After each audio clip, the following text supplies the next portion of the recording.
రాష్ట్రంలో ఇసుక కొరత భయంకరంగా ఉన్నదని అందరూ అంగీకరిస్తారు. అంటే నిర్మాణం చేసుకునే గృహ యజమానులు, లేకపోతే ప్రాజెక్టులు కట్టుకునేవారు, ప్లస్ మేస్త్రీలు, ముఖ్యంగా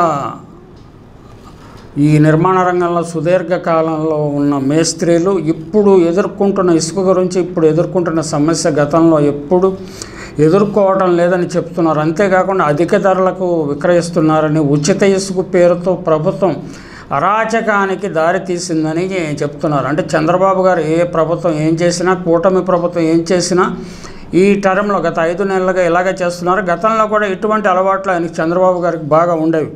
రాష్ట్రంలో ఎక్కడైనా ఉచితంగా ఇసుక లభిస్తుందా? ఎవరిని అడిగినా చెప్తారు. గత ప్రభుత్వంలో రాష్ట్ర ఖజానాకు కనీసం డబ్బులన్నా వచ్చాయి. దాదాపు 800 కోట్లు వచ్చాయి. ఇప్పుడు అది కూడా లేదు. అసలు ఇసుక కొందామంటే ప్రభుత్వంలో, గత ప్రభుత్వంలో రేటు కంటే 2 ఉంది. అది పరిస్థితి. ఎన్నికల్లో ఉచితంగా ఇసుకని ఇస్తామంటూ ఊరూరా కూటమి నాయకులు డప్పు వేసిన విషయం గుర్తుంటుంది కదా. ఇక వైజాగ్లో సమావేశాలు పెట్టి డిప్యూటీ సీఎం గారు, ఇప్పుడు ప్రస్తుత డిప్యూటీ సీఎం గారు, నిర్మాణ కార్మికులు ఆత్మహత్యలు చేసుకుంటున్నారు, నిర్మాణ కార్మికులు ర్యాలీలు తీశారు, నిర్మాణ కార్మికుల గురించి మొసలి కన్నీరు కార్చారు. మరి ఉచిత ఇసుక లభ్యం కావటం లేదు, ఉచిత ఇసుక అసలు దొరకటం లేదు. ఇటువంటి పరిస్థితుల గురించి అసలు ఏం మాట్లాడకుండా కుక్కిన పేనులా ఉన్నాడు ఆయన. ఎన్నికల ఫలితాలు వచ్చిన తొలి క్షణంలోనే టీడీపీ కూటమి పార్టీలకు చెందిన నేతల చూపులు ఇసుక నిల్వలపై పడిన విషయం నిజం కదా. అంటే ఈ బౌంటీ అంటాం కదా, ఈ సంపద, ప్రకృతి సంపదను కొల్లగొట్టడంలో టీడీపీ కార్యకర్తలు, జనసేన కార్యకర్తలు సమంగా వాటాలు ఉన్నాయి కాబట్టి, లేకపోతే 60-40 70-30% వాటాలు ఉన్నాయి కాబట్టి పవన్ కళ్యాణ్ మౌనంగా ఉన్నాడా? వర్షాకాలంలో ఇబ్బందులు రాకుండా వైఎస్ఆర్సీపీ ప్రభుత్వం స్టాక్ యార్డుల్లో ఉంచిన సుమారు 80 లక్షల టన్నుల్లో సగం ఇసుక కూటమి ప్రభుత్వం వచ్చిన నెల రోజులు గడవక ముందే మాయమైపోయింది. అంటే ఎంత సమర్థంగా కొల్లగొట్టారో మనం అర్థం చేసుకోవచ్చు. ఎన్నికల ఫలితాలు వచ్చిన మరుక్షణం నుంచే టీడీపీ కూటమికి చెందిన నేతలు ఇసుకను దోచేయటం ప్రారంభించారు. 2014-19 మధ్య ప్రభుత్వ ఖజానాకు ₹1 కూడా ఆదాయం రాకుండా పక్క అవినీతి పథక రచనతో ఇసుకను దోచేసిన వ్యవహారం మళ్ళీ ఇప్పుడు పునరావృతం అవుతున్నది. అంటే క్షేత్రస్థాయిలో పరిశీలన చేస్తే ఖచ్చితంగా అర్థమవుతుంది. ఈ మోడస్ ఆపరెండికి సృష్టికర్త, మూల పురుషుడు ఎవరో మనకు వేరుగా చెప్పనవసరం లేదు. అటువంటి డిజైనింగ్ అండ్ స్కీమింగ్ బ్రెయిన్ ఎవరికి ఉన్నదో మనం వేరే చెప్పనవసరం లేదు. ఆ రోజుల్లో ఇసుక బాధ్యతను మొదట ఏపీ ఎండీసీకి అప్పగించారు. ఆ తర్వాత డ్వాక్రా సంఘాలకు ఇస్తున్నామట్టుగా బిల్డప్ ఇచ్చారు. 2 నెలలు కాకుండానే దాన్ని రద్దు చేసి టెండర్లు నిర్వహిస్తామన్నారు. చివరకు ఎలాంటి చట్టబద్ధత లేకుండా ఉచిత ఇసుక పేరుతో ఒక్క మెమో ఇచ్చి అప్పనంగా టీడీపీ అభిమానులకు, తన సొంత సామాజిక వర్గం వారికి అప్పగించారు. మొత్తంగా 19 జీవోలు 5 ఏళ్లలో ఇచ్చిన విషయం ఈ సందర్భంగా మనం గుర్తు చేసుకోవాలి. ఆ నది ఈ నది అని తేడా లేకుండా ప్రతి చోట ఇసుకను కొల్లగొట్టి వేల కోట్ల అవినీతికి పాల్పడ్డారన్న ఆరోపణలు ఉన్నాయి. ఇప్పుడు కూడా ఇదే జరుగుతున్నది. సేమ్ టు సేమ్ మళ్ళీ రిపీట్ అవుతున్నది. అధికారంలో వచ్చి 5 నెలలు అయినా ఇప్పటికీ స్పష్టమైన ఇసుక విధానం లేదు. పేరుకు ఉచితం అంటున్నారు అంతే. మొత్తం వ్యవహారం అంతా చంద్రబాబు, ఆయన ముఠా వల్ల, ముఠా కొరకు, ముఠా చేతుల మీదుగా నడుస్తుందన్నదని ప్రతిపక్ష నాయకులు ఆరోపిస్తున్నారు. సామాన్య ప్రజల అభిప్రాయం కూడా రోజు రోజుకి ఆ దిశగా బలపడుతోంది. పాలసీని ప్రకటించకుండా ప్రజలంతా దసరా పండుగలో ఉంటే దొంగచాటుగా టెండర్లు పిలవటం నిజమే కదా. దేశంలో ఎక్కడ చూడని విధంగా ఉద్దేశపూర్వకంగా కేవలం 2 రోజులు మాత్రమే గడువు ఇచ్చి టెండర్లు పిలవటం, అది దాని వెనుక ఒక విజనరీ బ్రెయిన్ ఉన్నదని చెప్పాలి.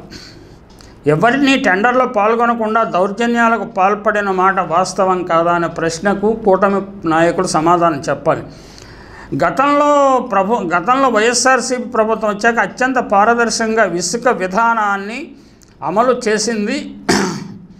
దోపిడీలకు అడ్డుకట్ట వేసి ప్రభుత్వానికి ఆదాయం వచ్చేలా అటు వినియోగదారునికి సరసమైన ధరకు అందించింది. అత్యంత పారదర్శకంగా కేంద్ర ప్రభుత్వ ప్లాట్ఫామ్ మీద ఈ టెండర్లు నిర్వహించింది. రీచ్ల వద్ద ఆపరేషన్ ఖర్చులతో కలిసి టన్ను ఇసుకను 475కే సరఫరా చేసింది. ఇది నిజం కాదా? కూటమి నాయకులు అంగీకరించరా? ఇందులో 370 నేరుగా రాష్ట్ర ప్రభుత్వానికే వచ్చేది. రవాణా ఛార్జీలతో కలిసి ప్రతి నియోజకవర్గానికి ఇసుక రేట్లను ప్రకటించింది. ఇది వాస్తవాలు ఇలాగుంటే ఎన్నికల సమయంలో విపరీతమైన ప్రచారం చేశారు. ప్రచారం చేసి లబ్ధి పొందారు. అంటే జనం అమాయకత్వం అంటే సమాచార లోపం వల్ల, లేకపోతే ఎమోషనల్ భావోద్వేగానికి గురవటం, ఇలాంటి పరిస్థితులు, లేకపోతే ఇతర కారణాలు వల్ల ఓట్లు వేసిన వాళ్ళు ఇప్పుడు చాలా ఆందోళన చెందుతున్నారు. ఏమిటి మనం ఎన్నుకున్న ప్రభుత్వం ఇలా తయారైంది అంటే అని అనుకున్నారు. మనం ఈ సందర్భంగా అంటే మనం చెప్పిన దానికంటే రావూరి రాజా అని ఉభయ గోదావరి జిల్లాల టిప్పర్ యూనియన్ ప్రెసిడెంట్ ఏమంటున్నారో చూడండి. ఒక్కో లారీకి 5,000 అదనంగా వసూలు చేస్తున్నారని ఆయన చెప్పారు. అది వీడియో కూడా ఉన్నది. ఆ వీడియో మీకు వినిపిస్తాను. మీ నిర్ణయం మీరే చేసుకోండి. నా పేరు రావూరి రాజా. నేను ఉమ్మడి పశ్చిమ గోదావరి జిల్లా టిప్పర్ యూనియన్ ప్రెసిడెంట్ని. ప్రస్తుతం ఇసుక పరిస్థితి ఎలా ఉందంటే, ప్రభుత్వం వచ్చాక వాళ్ళు మంచి ఆశయంతో ఫ్రీ ఇసుకని అనౌన్స్ చేశారు, కానీ ఆచరణలో మట్టికి దానికి తూట్లు పడుస్తున్నాయి. నిన్నంతా లారీ వాళ్ళ మీద పడిపోతున్న, లారీ వాళ్ళు ఎక్కువ కిరాయిలు తీసుకుంటున్నారు ఉచిత ఇసుక అని చెప్పి. కానీ లోపం అంతా ఎక్కడుందనేది అధికారులకి రాజకీయ నాయకులు కూడా అర్థం కావట్లేదు. అది ఈవేళ 3 రోజులు అయింది మేము లారీ ఇక్కడికి వచ్చి. మూడు రోజులు ఈవేళ లోడింగ్ లేదు. ఎందుకనంటే ఏం లేదు, ఇసుక తోలుతున్నాం పైకి, ఈవేళ లోడింగ్ లేదు, రేపు వేస్తామని అంటున్నారు. డ్రైవర్లు అందరూ ఇక్కడ భోజనాలు లేక, టిఫిన్ లేక ఏమీ దొరకని పరిస్థితి. ఇది చాలా ఇబ్బంది పడుతున్నారు. ఓనర్ ఇంటికాడ ఉండి టెన్షన్ పడుతున్నాడు. దీనికి పోను ప్రభుత్వం నిర్దేశించిన రేటు కంటే కూడా ప్రతి చోట 5,000 రూపాయలు అదనంగా చెల్లించవలసి వస్తుంది.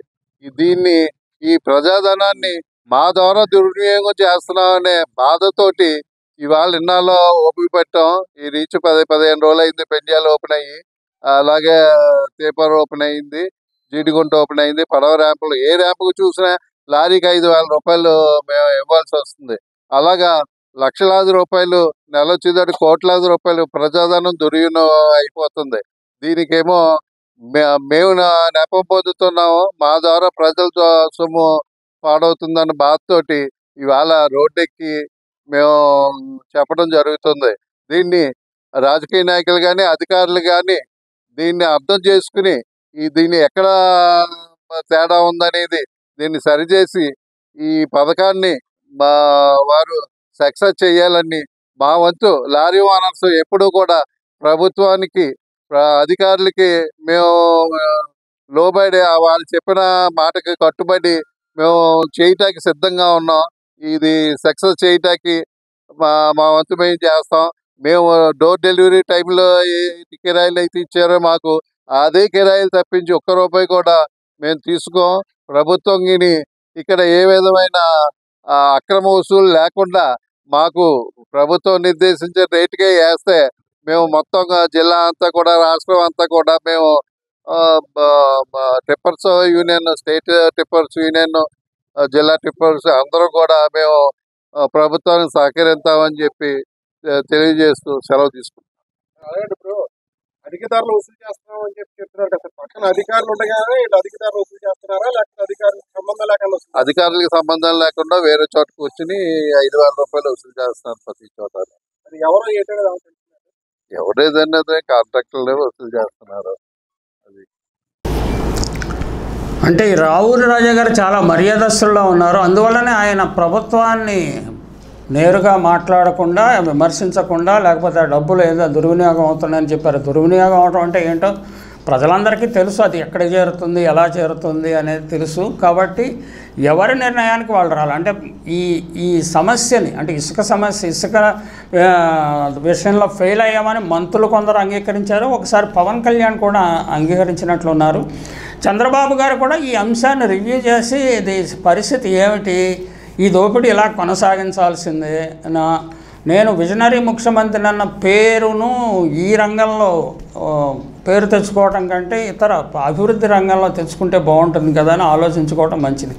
ఆయన తన రాజకీయ చరమాంకంలోకి వచ్చారు. ఇంకా ఆయన ఏంటంటే స్టేట్స్మెన్ లాగా బిహేవ్ చేయటం వల్ల ఆయన చరిత్రలో ఒక స్థానాన్ని సంపాదించుకుంటారు. ఇప్పటికే ఆయన చరిత్రలో స్థానం సంపాదించుకున్నారు. ఒక పాజిటివ్ దృక్పథంతో చరిత్ర ఆయన చూస్తుంది. లేకపోతే ఆయన విశృంఖలత్వానికి, అరాచకత్వానికి, ఈ విభజిత ఆంధ్రప్రదేశ్లో వ్యవహరించాడన్న అభిప్రాయము ప్రజల్లో బలపడే ప్రమాదం ఉన్నది.